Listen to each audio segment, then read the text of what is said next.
Эрүүг хуулийн төслээр 100 гаруй зарчмын зөрүүтэй санал гарснаас 80 гаруй дээр нь улсын хурал санал хураалаа. За мэдээд 100 санал дээр гишүүдийн зүгээс асууж тодруулах маргах зүйл цөөнгүй байсан. Тухайлбал эрүүгийн хуулинд төрийн эрх бүхий байгууллагын үйл ажиллагаанд хууль бусаар нөлөөлөхийг оролдох, төрийн эрхийг авах санаархлаар жагсаж цуглах, эмх замраагүй байдал үүсгэх гэх мэт үйлдэлд 12-оос 20 жилийн ял онохоор тусгасан байнамаа. Зохион байгуулсан таслал, оролцсон таслал, өдөөнд орхирсан таслал, санхүүгийн дэмжлэг үзүүлсэн таслал, төрийн эрх барих дээд байгууллагын эрх мэдлийг хэрэгжүүлэх үйл ажиллагаанд хүч хэрэглэн цаад учруулсан бол 12 жилээс 20 жил хүртэл хугацаагаар хорих ял шийтгэнэ.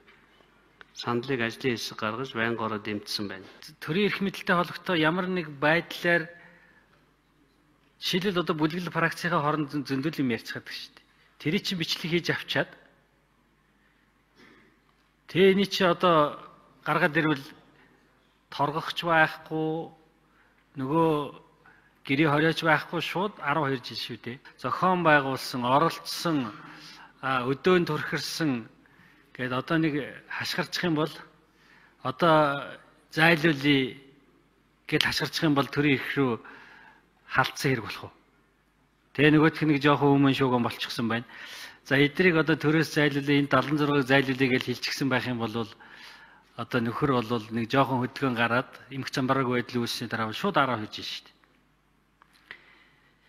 Тэгээ энийг яагаад шууд ингэж 12 жил ахаар оруулж ирж байгаа юм бэ гэдгийг би гайхаад байгаа юм.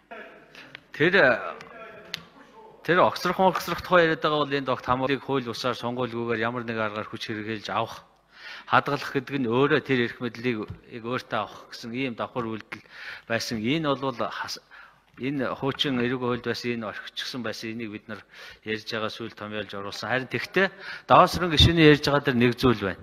Хэлбэрийн бүрэлдэхүүнтэй яг тэр нь хэрэгжих нь бодиттой бус иймэрхүү тохиолдолд бол бас сонгосон хөнгөн яланд найруулж оруулъя.